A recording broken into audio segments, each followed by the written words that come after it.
Well, the European Union says gas supplies are stable after deliveries of Russian gas via Ukraine ended on New Year's Day. Russian gas accounted for less than 10% of the European Union's gas imports in 2023, but some Eastern members, including Slovakia and Hungary, they were still heavily relying on them.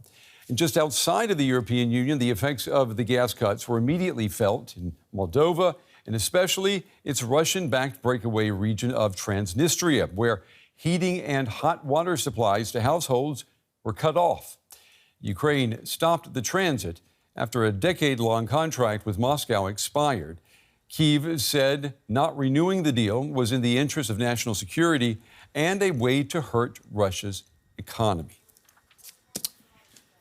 All right, joining me now is Benjamin Schmitt. He's a recognized face here on the day. He's a senior fellow at the University of Pennsylvania Center for Energy Policy, also a member of the Council of Foreign Relations. Benjamin, it's good to have you back on the program. Happy New Year to you. The European Union, it says that gas supplies are stable after Russian gas flows via Ukraine ended.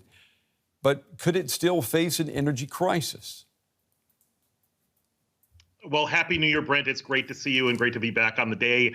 Well, look, we've been talking about this for many years, and frankly, I've been tracking this particular issue since December of 2019 when we saw the last gas contract between Gazprom and Ukraine's Naftogaz be signed for 5 years. And so that has expired. And thankfully, Ukraine and in particular, President Zelensky has resisted calls from pro-Russian factions, whether they be possibly inside of Ukraine or possibly outside of Ukraine. Certainly the calls from Slovakia with Prime Minister Fico and Viktor Orban in Hungary to continue the gas flows. But thankfully, we have turned a page, and this is a new chapter. We need to be vigilant. I think that these pro-Russian voices are going to be pressuring Ukraine in particular going forward to resume the gas transit and go back to the bad old days of reliance on Russian energy. And we can't allow that to happen, especially if that is now going to somehow be weaponized by those that want Ukraine to have a quick ceasefire on Russian terms. And so that absolutely has to be considered. I want to get to that point in just a moment. I just want to ask you, though, before the pipelines were turned off, you mentioned Slovakian Prime Minister Robert Fico. He threatened Ukraine with retaliation by cutting off electricity supplies, as well as cutting off welfare support to Ukrainians in his country. Could Ukrainians end up suffering most in the end because of this? I don't think so. And the reason I don't, Brent, is number one, Prime Minister Fico does not have the unilateral ability to cut off electricity supplies that Slovakia is providing to Ukraine right now, because almost all of those electricity supplies, if not all of them from Slovakia, are being provided by private companies. And so this would have to be some sort of executive order that overrode the ability of these private companies, and they basically have to void their own contracts with Ukraine. And that's against EU regulatory regimes that are in place from the European Commission as it is. So we absolutely, I don't think we'll be seeing that. And whether or not Fico decides to cut off support to Ukrainian refugees that have been supported in Slovakia since the large-scale invasion began, that would be horrific. But again, I don't think that will ultimately happen. And Fico can huff and puff, but his gas threats are not going to blow any Ukrainian security down at this point. What about the role of Moldova, which is trying to break free from Russian influence? I mean, could this strengthen or weaken its efforts to do so? What do you think? Well, I think that right now what we're seeing is kind of a bifurcated process. I think that ultimately this is going to be good for Moldova's energy future.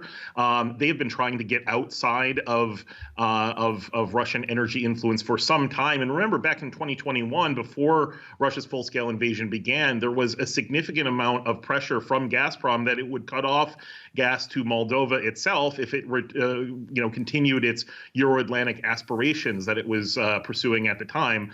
Now, that is positive for Moldova itself. For Transnistria, it is very interesting because the Tiraspol officials have basically said that they are not going to get gas from Russia in this case. And they also have rejected support from Moldova and from the EU to get gas from the other direction. And so, again, as you said in the opener, you have a humanitarian crisis that's going to be fostered in just days, if not weeks, if not days, with the more and more of heating being unavailable to citizens inside that breakaway region.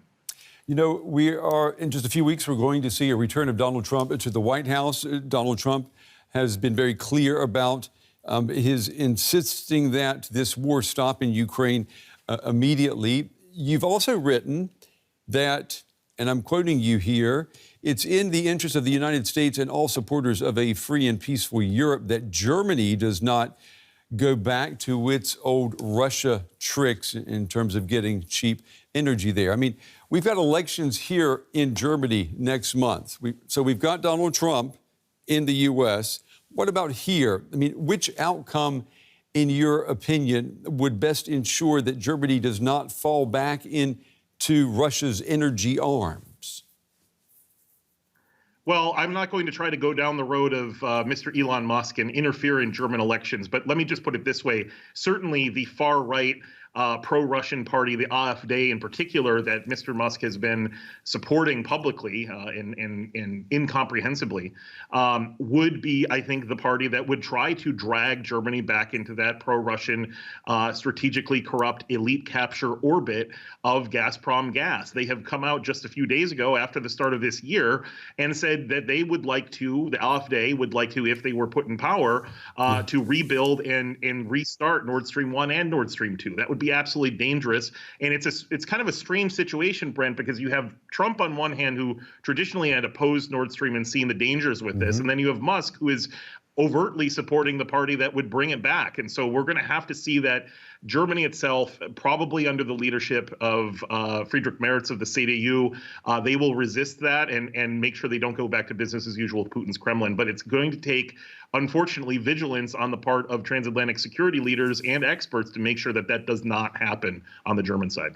Yeah, I mean, it's going to definitely be exciting and interesting to watch what the German voters decide next month. And as you point out, even with Elon Musk, putting his say into it, it's still up in the air. We will see. I'm sure we'll be talking with you again when it's election time here. Benjamin Schmitt, as always, Benjamin, good to see you. We appreciate your insights. Thank you. Thanks a lot, Brad. Great to see you.